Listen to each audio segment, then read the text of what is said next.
So, news story for today, which we're awful at actual news. So, we like to look at news that was relevant years ago and talk about it today. Although this one is kind of relevant.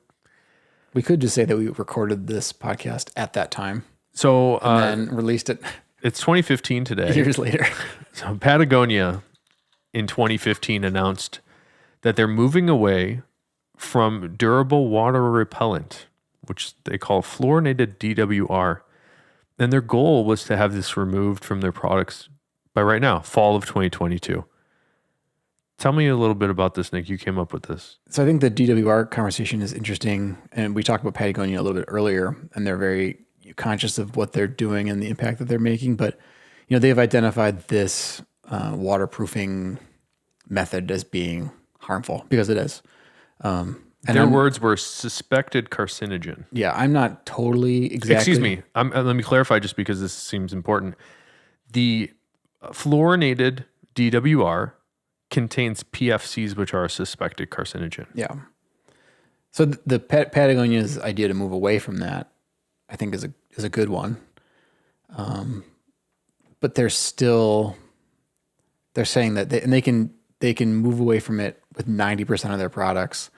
But 10% of them will use it because it's still better at being waterproof than the alternatives. We were talking about breathability with the leather stuff. Mm-hmm. Yeah, because that's the concern that's here. A breathability or a breathable that keeps the product breathable, is my understanding. Is breathability a word? I believe so. All right, breathability. I think you're okay.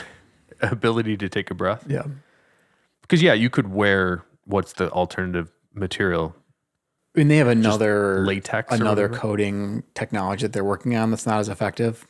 They don't actually have the name of it. It's just like through a different company, I think. But you do like the rubber coated vinyl canvas, vinyl, which is great, but then it cracks sometimes, and it's not waterproof with the cracks, and then also it doesn't breathe at all. So if you're doing anything active, you don't really want to be in a vinyl jacket. If I was on Deadliest Catch, do you remember this fishing show? You would want a vinyl. Like, it wouldn't even want this fluorinated DWR. No, it's not. It's probably not tough enough. Super tough. Yeah. Got it. Because even those DWR coatings break down over time. Because I've got old rain jackets that aren't waterproof anymore because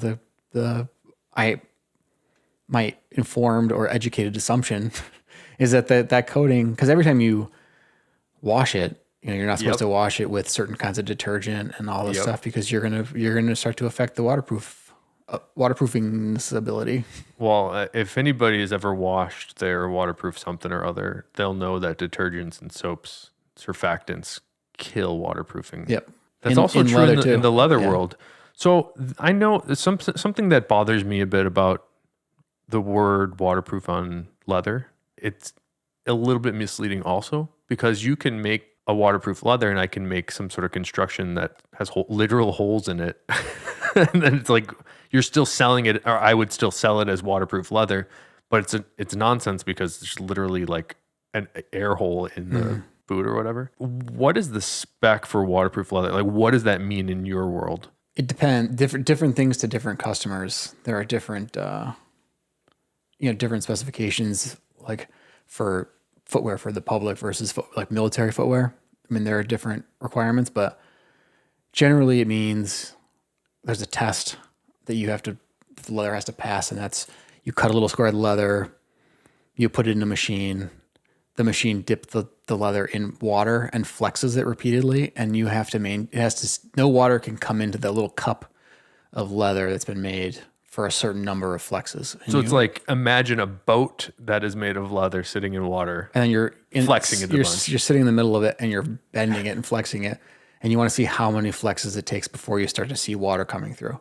Right. So there's there are numbers, 20,000 flexes or whatever, so that they can say that, it's not no water is going to come into this shoe for that many flexes, but it's such a, you're not wearing the shoe in that environment, so it's a little bit of a weird test. Yeah, you're not floating it on water. It's a weird test, and let's be super generous. So you hit the 20,000 flexes.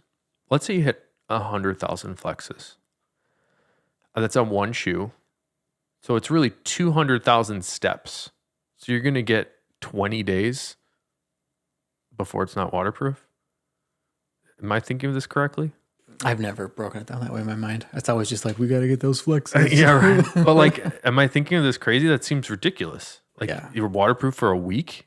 Anyways. Yeah, that bothers me a bit. But you're also not submerged. I mean, so the test, I think, it's sort of designed to be too over the top. That's a good point. I'm not thinking of it the right way. The other one that gets me too is a lot of people say, well, hey, I've seen these pictures of Chrome Excel and the water just beads up. That Chrome Excel is waterproof, right? I'm like, not really. Well, it's water resistant. I mean, we used to be able to call waterproof. I mean, the standards have changed. I mean, So give me the distinction between waterproof and water resistant. I mean, just what you said. I mean, you can call, we get into the top grain, full grain conversation here. Or like that's the name of the show, Nick. I guess if in this scenario, the waterproof is like the full grain, and then the water resistant is like, it will shed some water, but it's not waterproof. But we want to put a marketing word on this, so we're going to put water resistant on it. I see. So it's just, I mean, really in the Chrome Excel case, it's just because it's really oily. There's a lot of oil in it, so oil and water can't go in the same place at the same time. So it will shed water really well for a while. It tends to beat up and roll off, is my experience. For a while, yeah. Yeah, and then to me, the waterproof test is more about penetration, with the water going through the way through. Yeah. That's a big distinction. It's actually, I think this is part of what we were talking about with the full audit process that you were going through. Is I think people opening their eyes to certain topics is interesting, because it will help us find new, better, different ways to come up with new stuff. That's how we innovate and change and grow. So I think it's cool that Patagonia, they seem like a leader on most of this stuff, right? I think so. I think that people are going to follow them along. Yeah, I think that they, not to like plug Patagonia and how great they are, but you love Patagonia.